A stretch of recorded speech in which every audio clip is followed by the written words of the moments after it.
É isso, chegamos. Nesse momento são 5 horas mais 3 minutos. Esse é o programa Alternativa A, levando até você toda a tarde de sábado arte, cultura e educação. Eu sou o Glauco Keller e convido você para seguir a gente nas nossas redes sociais. A nossa arroba lá no Instagram é p.alternativa.a e você pode encontrar essa super entrevista de hoje no YouTube, nos canais Glauco Keller e Programa Alternativa A. Como você sabe, todo sábado eu trago um convidado, uma convidada para falar de arte, de educação, de cultura. E aqui na sintonia da sua rádio universitária, na próxima hora, você vai poder aprender um pouco com o advogado, com o político, com o escritor Omar Ferri. Ele nasceu na cidade de Encantado, no Rio Grande do Sul, é formado em Direito pela PUC do Rio Grande do Sul, exerceu advocacia, também ocupou o cargo de procurador da Fundação Brasil Central durante o governo de João Goulart, quando foi demitido por determinação do Comando Militar de Brasília em virtude de uma viagem que fez a Cuba. Sempre trabalhou em prol dos direitos humanos e ganhou notoriedade em todo o Brasil ao trabalhar como advogado de Lilian Celiberti e Universindo Rodrigues Dias, os uruguaios sequestrados, em Porto Alegre, no ano de 1978.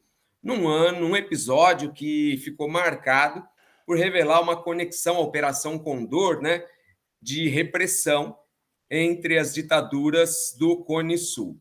O Omar passa pelo programa Alternativa A, hoje para falar um pouco da história dele e para falar também de cultura, de ciência e de religião. O Omar acaba de lançar esse livro aqui que eu li e adorei, que tem inclusive o prefácio do Alexandre Garcia, o livro Razão e Religião, o Primado e os Primatas. Omar, seja bem-vindo ao programa Alternativa A. Boa tarde. Boa tarde. Um abraço, jornalista Glauco Keller, da Rádio Universitário, e meu abraço também aos ouvintes do programa dessa rádio, denominado de Alternativa A. Estou inteiramente à tua disposição. Omar, você tem uma história muito, muito bonita dentro da política. Você foi vereador, você foi deputado estadual, dentro da luta em prol dos direitos humanos. E você mergulha agora no livro Razão e Religião para tratar de um tema que tem sido, digamos que, muito polêmico nos últimos tempos, principalmente no último governo. Quando que surgiu a ideia de você publicar esse livro e fazer uma extensa pesquisa acerca das religiões no mundo todo? Ora, é quase, de minha parte, um fato quase inexplicável. Não sei por que razões, a certa altura da minha vida, eu entendi de pesquisar esta fenomenologia da origem do mundo, da criação da matéria, da origem do homem, do espaço sideral, enfim, do universo, das civilizações e das religiões. E quanto mais... Eu li a Bíblia mais ou menos umas 20 vezes. Posso dizer, inicialmente, que a cada vez que eu li a Bíblia, mais descrente ou cético eu ficava. Então, eu acho que li uns 150 livros num espaço de toda uma vida, sem imaginar que eu iria escrever sobre aqueles assuntos de ciência, de cosmologia, de geografia, de origem do universo, de origem do homem. Nunca imaginei. Mas quando eu li livros assim do Hitchen, Christopher Hitchen, e outros livros que tratavam desse assunto, alguns muito bem fundamentados, eu notava que um livro se dedicava ao Big Bang, outro livro, A Formação da Matéria, outro livro sobre religiões. Assim, uma diversidade de centenas de livros que não uniam um assunto, que não centralizavam esses assuntos todos num assunto só. Que assuntos seriam esses? Ora, começando por tudo, a grande explosão denominada de Big Bang, como decorrência a formação da matéria. Enfim, onde nós estamos, quem nós somos, o que é a Terra, que planeta é este, o que é o Sol, o sistema solar, as galáxias.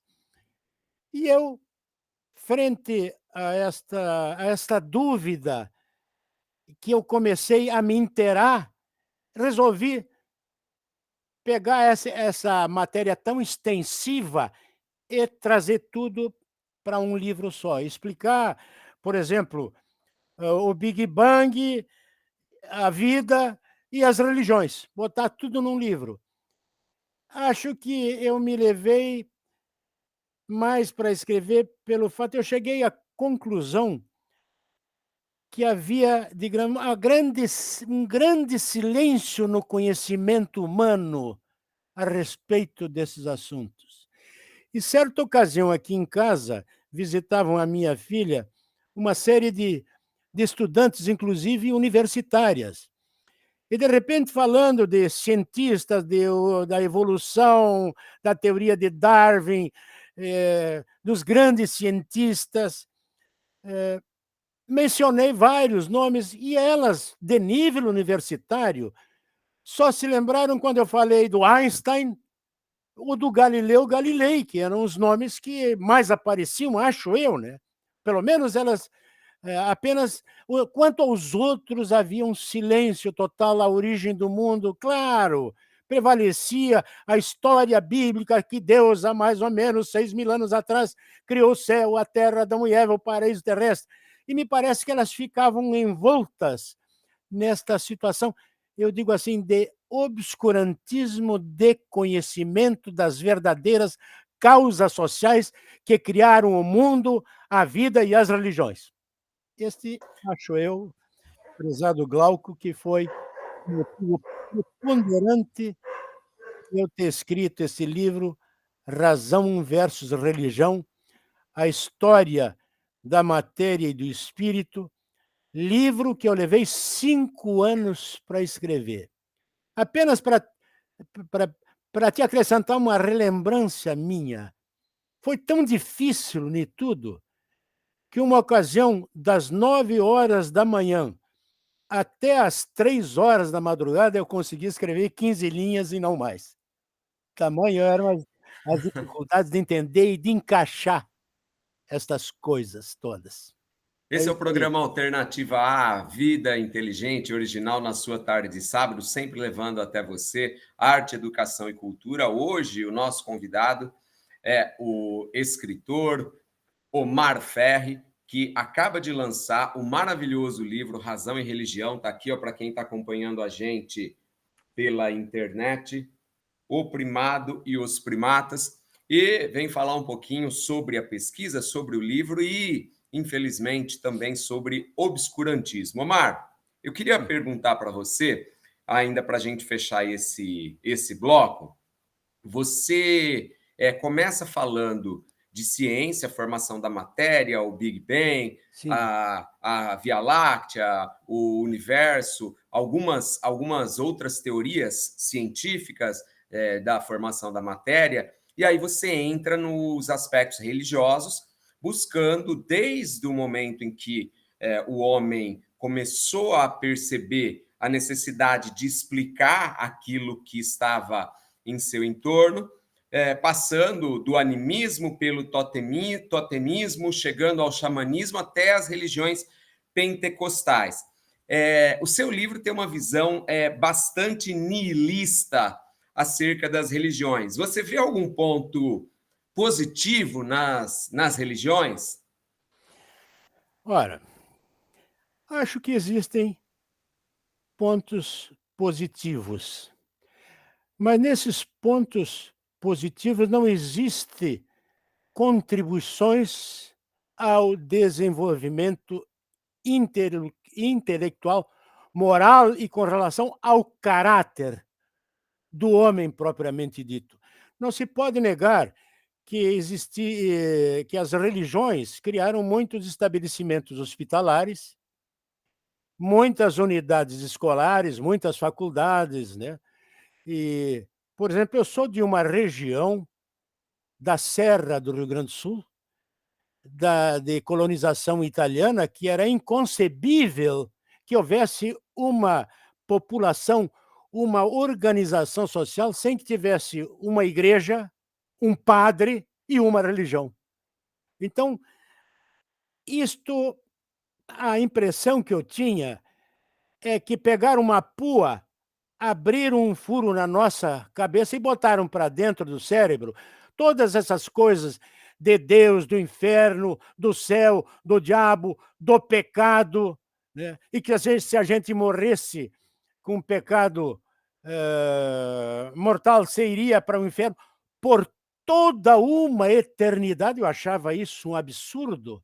Também dizia que Deus conhecia todos, estava em todos os lugares, se movimentava automaticamente em todos os lugares, sabia tudo o que acontecia com milhões de seres humanos. Eu achava isso inconcebível.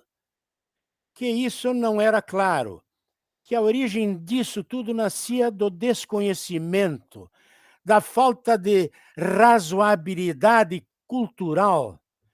Enfim, e as religiões todas contribuíram decisivamente, sem nenhuma dúvida, para sufocar a própria personalidade e o desenvolvimento da capacidade do entendimento do homem. Então, esse negócio de inferno, de céu, de santos, de anjos, isso tudo da eternidade, que a gente ia para o céu, para o inferno, conforme as religiões. Existem religiões que não acreditam em Deus. Existem religiões que dizem que o mundo sempre existiu e sempre existirá. Mas a maioria deles foram aquelas originadas que eu te falei, do animismo, do xanamismo, do totemismo, etc., que foram religiões animistas que criaram, que achavam que havia ânima, a alma. Ânima é uma palavra latina que significa alma. E que todas as pessoas tinham alma. E que até as árvores tinham totemismo, acredita, nessa simbologia da natureza, dos rios, das montanhas, das árvores. Enfim, eu fui descrente de tudo isso aí, eu levantei muitas dúvidas, eu fui cético, ou como se dizia antigamente, eu fui um herege, um herético com relação a isso. Bem que não estamos na Idade Média, senão seria condenado aos fogos da Santa Inquisição. É isso, Omar. Vamos fazer o seguinte: a gente vai para rápidos apoios culturais, mas antes a gente vai ouvir Milton Nascimento e você não sai daí, a gente volta já com mais programa Alternativa A. Vou aguardar